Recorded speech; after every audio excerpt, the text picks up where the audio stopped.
Good afternoon, parents, guardians, grandparents, and Mobile County fourth graders. Thank you for welcoming me into your homes on this gorgeous Monday afternoon. Boys and girls, I know that you miss seeing your classmates and interacting with them, not to mention your teachers as well. Well, I know exactly how you feel because I miss my students and coworkers right now too. But I'm grateful for this opportunity to teach you right now through this remarkable online virtual platform. Wait a minute, have I forgotten something? Oh, I sure have. I forgot to introduce myself. Good afternoon, I'm Mary Cook. I'm an intervention teacher at Booth Elementary School in Irvington. I'm currently in my 17th year of teaching for the Mobile County Public School System. Early on in my career, I taught fourth grade for, you ready for this? 11 years. I know, that's older than you are probably, right? Then I taught fifth grade for 4 years. And last year, I taught second grade. Over the next several weeks, 6 weeks to be in fact, I'll be your fourth grade reading teacher. I know I'm probably not as pretty or as young as your regular teacher, and I know you would rather have your regular, normal, typical teacher, but I hope I do accommodate your needs through the next 6 weeks. So you can catch me here at noon on Mondays and Thursdays afternoon. Now, don't go anywhere though, because following my reading lesson, there'll be a math lesson for fourth graders too.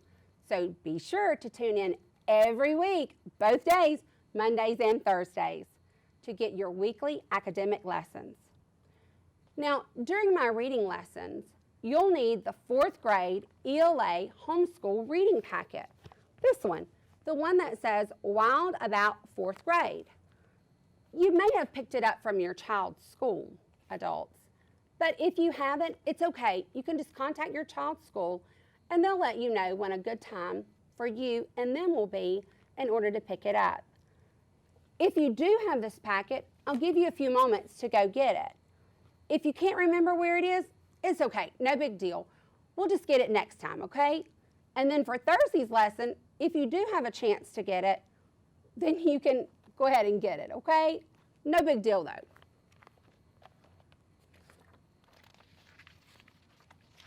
Over the next 2 weeks, we're going to be focusing our time and attention on Reading of Literature Standard, fourth grade, first standard.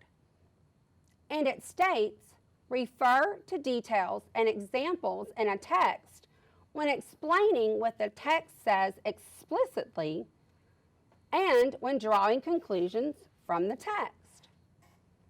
Wow, I heard the word text 3 different times.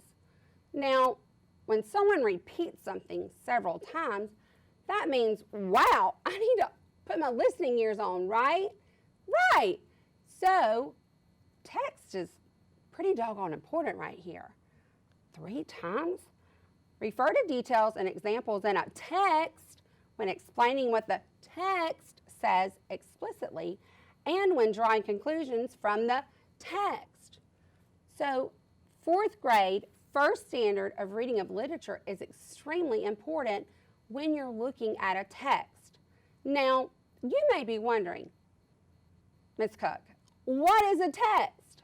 That's a great question, boys and girls, and adults, because I know you're watching too, right? Or at least listening. A text could be a passage, it could be an article, it could be an essay. Basically, it's anything with letters that makes up words. Okay, boys and girls? So when you are reading a text, you need to think about what the text is saying. What are those details? And if you remember what your kindergarten, first, second, third, and what your fourth grade teacher taught you and what I'm going to teach you very soon, details are the little bitty parts that make up the main idea. All right? So, I don't know about you, but oh my goodness, my brain can't hold every little detail. So, oh, wait a minute. That's why I need to go back into the text to refer to it. That's right, boys and girls. So make sure that we go back into the text to answer any questions. So that's what, boys and girls, we're going to be doing over the next 2 weeks. Our essential question for today is, how do we refer to the text to answer explicit and implicit questions? I may have just said at least 2 words that you're going, what? Miss Cook, it's a Monday, and what language are you speaking? Well, let me break it down for you. Explicit means right there. For instance, the text may say, Bruce is wearing blue jeans. And a question in the text might ask, what was Bruce wearing on Monday afternoon? Well, it's right there. Those are right there questions. Bruce was wearing blue jeans. And guess what? Those are those green light easy questions. Now, the implicit, that's the other word I said, that means that those questions, now, they're green light responses and details that helps us figure out what those answers are. So implicit means that we have to take what the text says plus what I already know, that background knowledge, to figure out what the author isn't saying directly. Okay, boys and girls? So that's what explicit, that's right there in the text, and implicit, what the text says and what I know to come together. Oh, like a puzzle. Exactly. So if you're thinking, if you're visualizing what I'm saying, implicit, or drawing conclusions, making inferences, is exactly that. It's a puzzle. You take what the author is telling you and what you already know. Yep, that means you have to be thinking. That's right. You have to engage your brain. And then you put it together to figure out things that the author didn't tell you. So if they didn't tell you what Bruce was wearing that Monday afternoon, maybe you could figure out. Or you might could figure out where Bruce was going based upon what he was wearing. Does that make sense? I sure hope so. All right, so we're going to go ahead and locate explicit details in a text to answer questions. We're also going to look throughout the next 6 weeks at the writer's checklist. Now, boys and girls, I highly doubt that this is the first time that you have seen this writer's checklist. I'm going to briefly read over these. The first box, wait a minute, I see some important things before I get there. It says, proofread after you write. So that sequence word means, first of all, I have to have a response. That's correct. So after I've written my response, I need to, let's take a look at the first box, address all parts of the writing task. But before I can address all parts of the writing task, I have to know and understand what the question is asking me. What is this question asking? It may take more than one time to read the question. It may take 2 or even 3 times. So boys and girls, make sure that you are taking your time to understand what the question's asking in order to address all parts of the writing task. Now, let's look at the second box. I included evidence. Evidence. Oh, that sounds like police work and detective work. Ooh, that sounds fun. I included evidence from the text to support ideas in my essay. Hey, that's that text word again. Are you looking at that? There's that text word again. Oh, so you mean I've got to go back in the text? You're right, you sure do. And I need to use the author's words to support, hey, like the legs of a chair. In order to sit in that chair, you need good support, right? Oh my goodness, you would be crashed on the floor. Oh, that would be terrible, wouldn't it? That's right. So in order to support your ideas and answer all parts of the writing task, you have to make sure that you've supported your answer completely using the text evidence. Now let's look at the third one. I stayed organized and focused on the writing task. That one relates right back and links right back to the first one. If you've addressed all parts in a sequential order, then you have more than likely stayed organized and focused on the writing task. Now, don't fret, because I'll help you with this as the next 6 weeks progresses. Let's take a look at the fourth box now. I used correct language. That's vocabulary. A variety of sentence types, and paragraph transitions in my essay. Now, when we're talking about paragraph transitions, we're talking about first, second, third, if we're talking about sequential order. See, don't let these words just blow your mind or confuse you. You know what these words are. And then the next to the last one says, I corrected errors. Oh, I know, we don't like making mistakes. See, I've already made several mistakes in this live presentation, and I'm already kind of getting a little bit embarrassed, but guess what? It's okay, boys and girls. When we make errors, we just fix them, right? So my next lesson should be better than my first lesson. That's A-okay. So our job is to do what? Proofread, go back, correct those errors. Reread it, correct those errors in capitalization. We know that we capitalize the first letter of every sentence.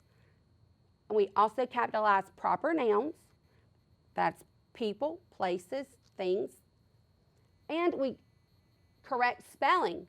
If a word is in a text, there is no reason why it should ever be misspelled. Never. We also correct sentence formation, punctuation. Does every sentence end with either a period, a question mark, or an exclamation mark? That's appropriate punctuation mark, that is. And finally, word choice. That also deals with vocabulary as well. So have we went through and corrected everything? I know when I send an email to my coworkers, especially my boss, the principal, I read it, I reread it. Sometimes I read it 3 and 4 times and make sure that my message that I'm sending out is conveyed appropriately. And finally, on our writer's checklist, I reread the essay to make sure it was clear and well organized. Wait a minute. That sounds familiar to me. Does it to you? It should, because the last one sounds very much like the third one. If they're repeating what they're saying, again, remember that 3 text, then we know that it's very important to stay organized and focused and make sure that it's clear and well organized. So that's very important, boys and girls. So that is our writer's checklist. So as we're writing written responses, you may have also heard these referred to as open-ended. We want to make sure, boys and girls, that we are following and adhering to every one of these very important parts of this writer's checklist. All right, boys and girls, now it's time to get involved in a text. Are you ready? We are going to be reading From Georgia to New York. From Georgia to New York. That sounds like a trip to me. Does it to you? What predictions can you make? Now, predictions. The prefix pre means before, and dict means to say or to speak. So before I read From Georgia to New York, I can make a prediction. And you've already heard mine. This sounds like a trip to me, an excursion, a travel. What do you think? Why don't you share with someone in your home what you think From Georgia to New York is going to be about?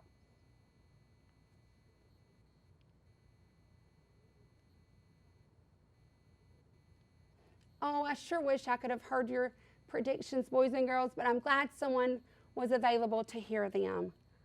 Now, it says, from Georgia to New York. Oh, wow. We even have a map of the United States.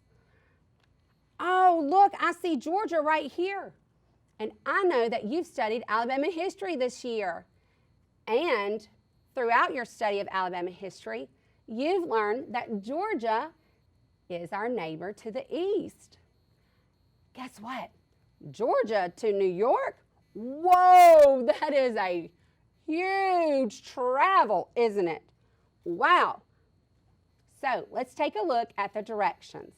It says, read this crazy story and then answer the questions.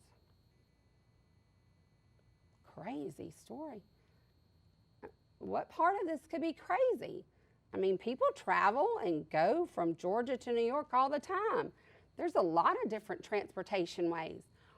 What kind of ways do you think people could travel from Georgia to New York? Why don't you share at least 2 different ways you could travel from Georgia to New York with someone around you?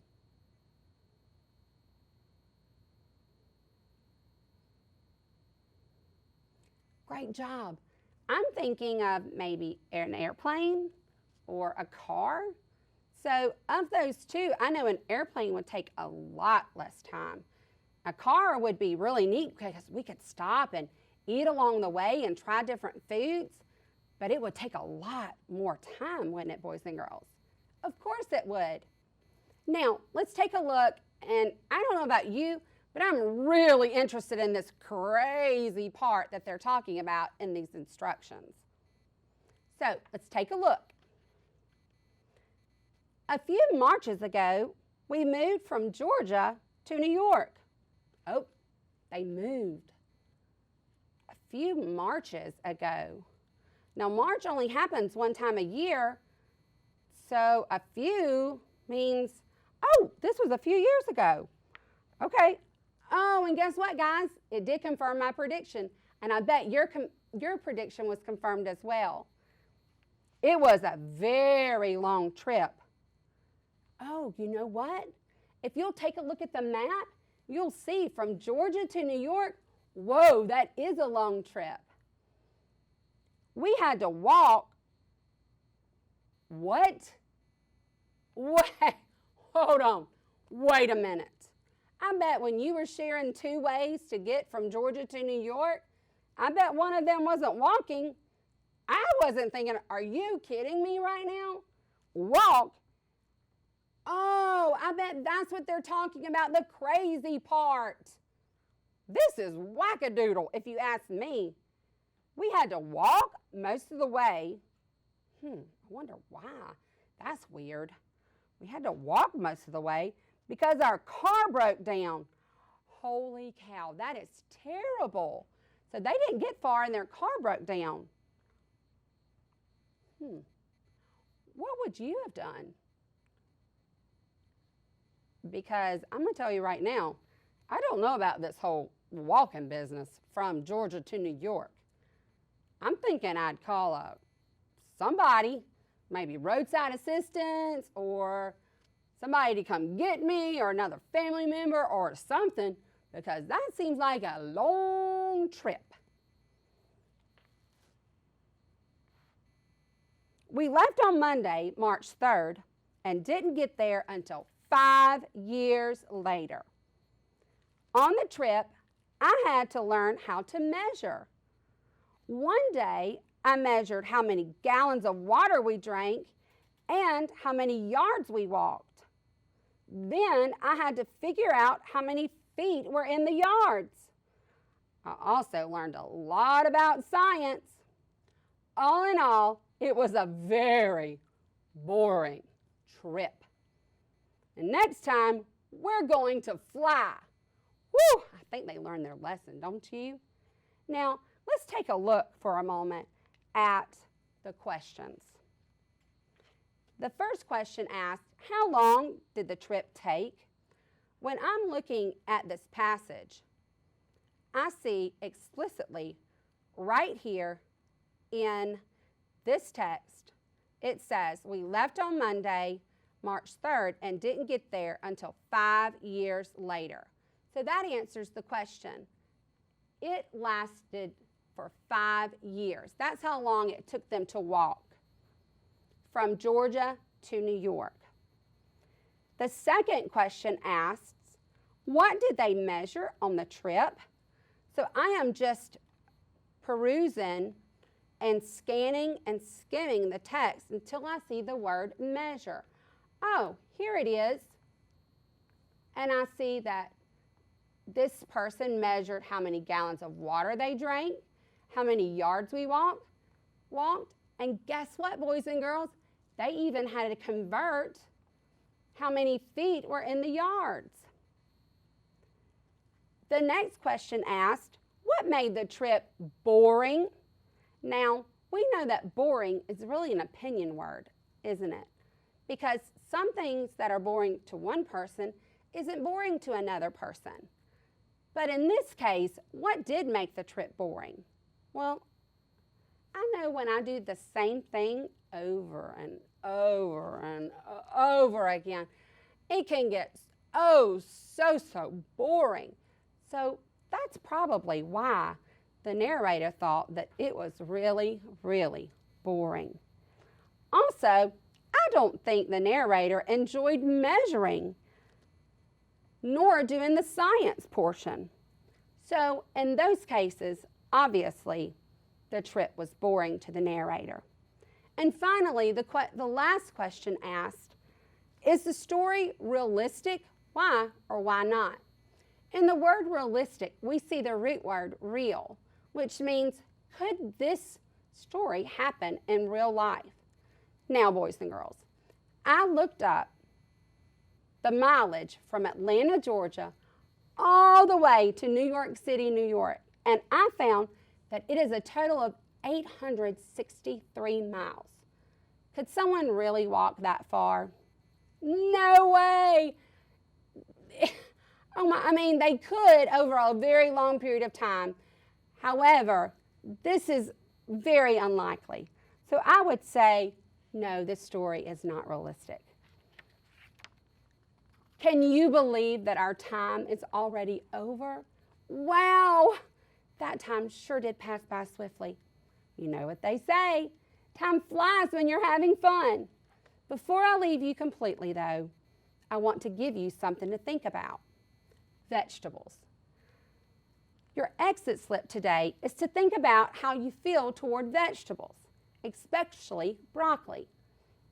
When your mom or grandmother or your dad puts vegetables on your plate, do you get excited or are you more bleh? I want you to try to have a conversation with an adult or even the kids in your home about how you feel about vegetables. Thank you for welcoming me into your homes this afternoon. I know I enjoyed spending time with you, and I hope you did as well. Parents and guardians, we appreciate your patience and support during this trying and uncertain time. I sure hope that you have a marvelous Monday. Now, please stay tuned for your 4th grade math lesson.